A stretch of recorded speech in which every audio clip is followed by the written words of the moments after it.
They're finally letting me drive an ambulance.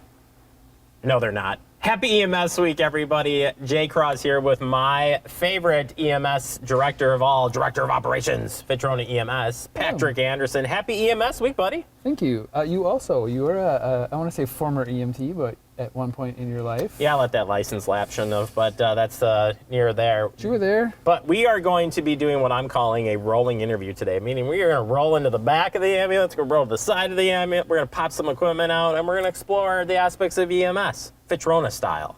I like it. You ready? Let's do it.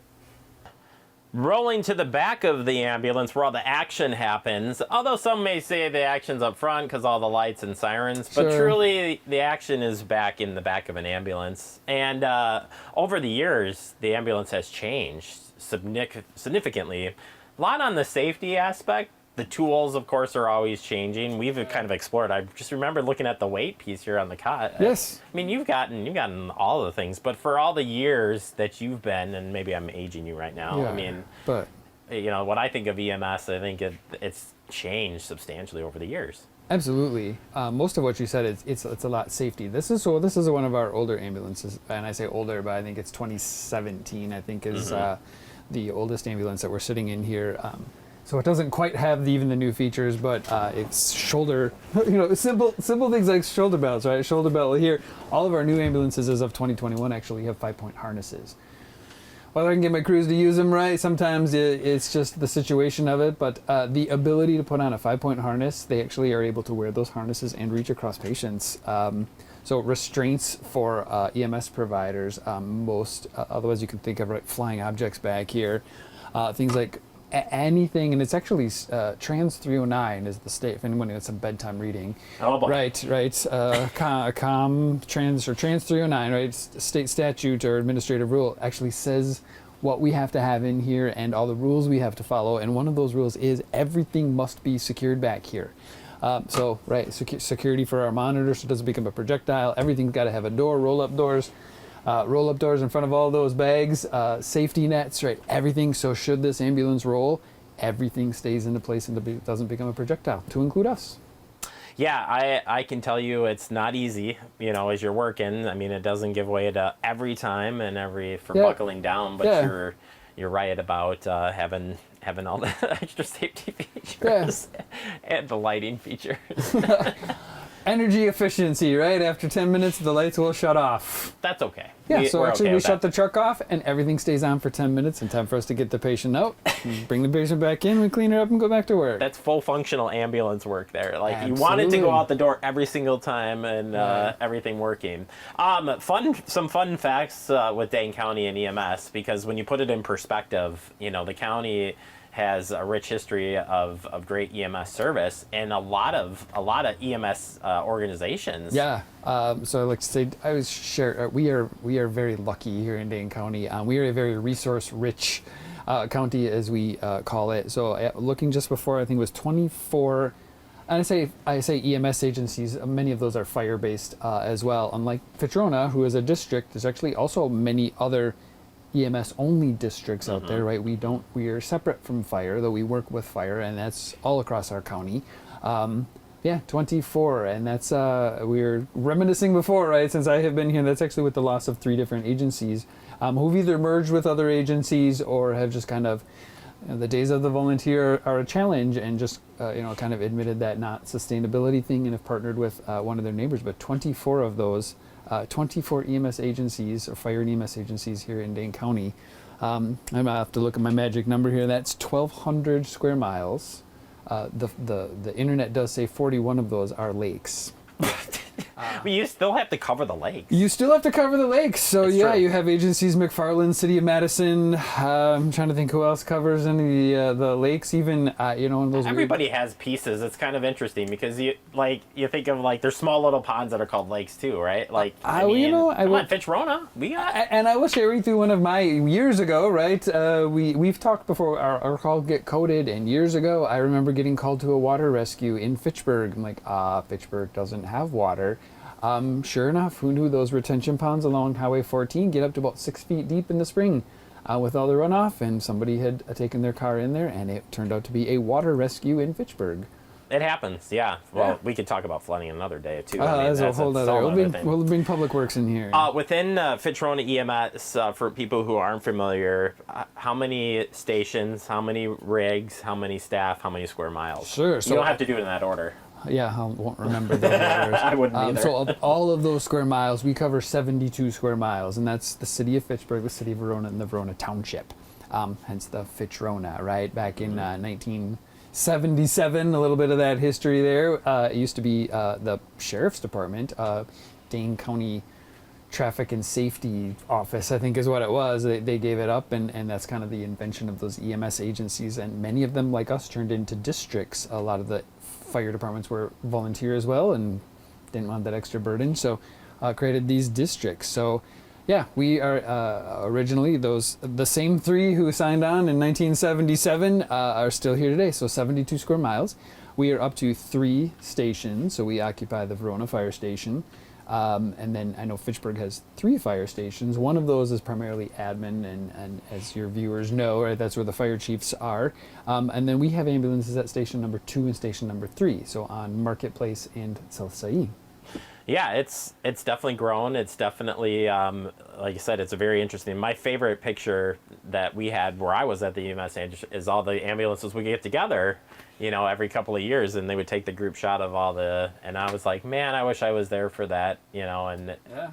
I don't know, does that picture happen in a while? It'll be this year. We try to do it every other year, so I will give you the date because... no, I want the picture in my office. We usually use you to take our picture for us, so we do appreciate it. I want the big, all of the EMS agencies. Oh, that one. Well, yeah, I want your Fitchrona one too. Yeah, the last one I believe was a post-COVID, 2022, I think, was that the Alliant Energy Center. Yep, they had, I think, an ambulance and a fire apparatus from every agency. It's not easy to do either.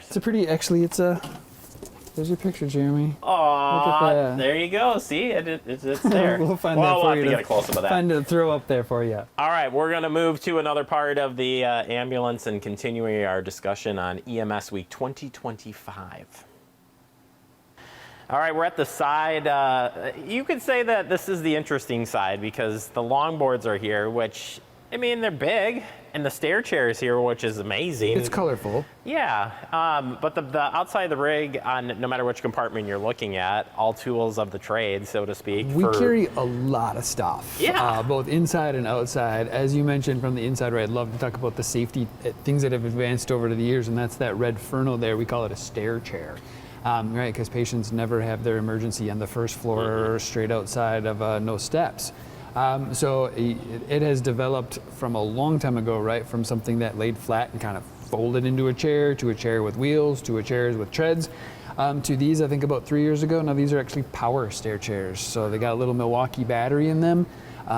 There's a set of treads that go on them, and we go downstairs, upstairs, wherever we have to go, strap a patient in there, and it's all about patient safety, so we're not dropping them, tipping them over, as well as our provider safety. We hit the little up-down button, and the treads move. So we don't actually, there's still some component of carrying a patient to some extent, but no longer do we have to carry patients up and down flights of stairs. You hit the little button and up we go and down we go. So that has been a phenomenal tool for us. Speaking of buttons, as we make our way around to the back of the rig, we'll close out the interview today. When you're looking too, even at the cot of today for tomorrow, it's electric all the way around from the moment you put it out.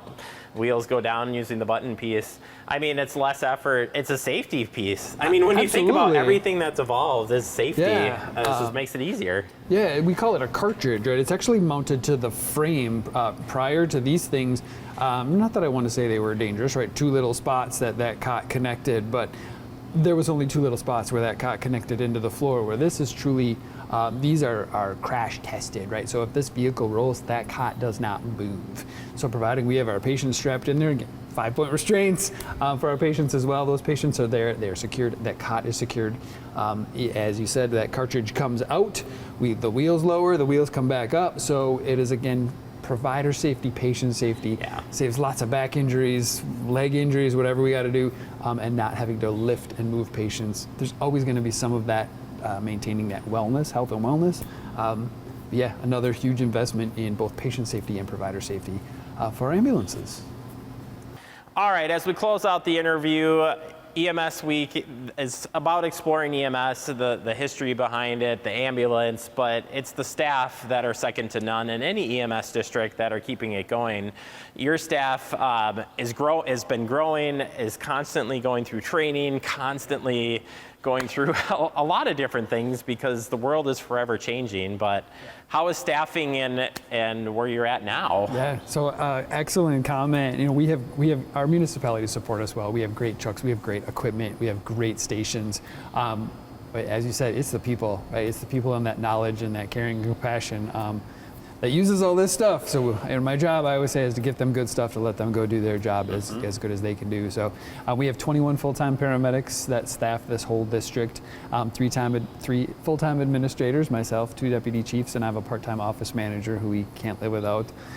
We have about 15 part-timers who help all those paramedics out, who are also paramedics, and the vast majority of them run in those other districts here in Dane County, so they know the Dane County experience.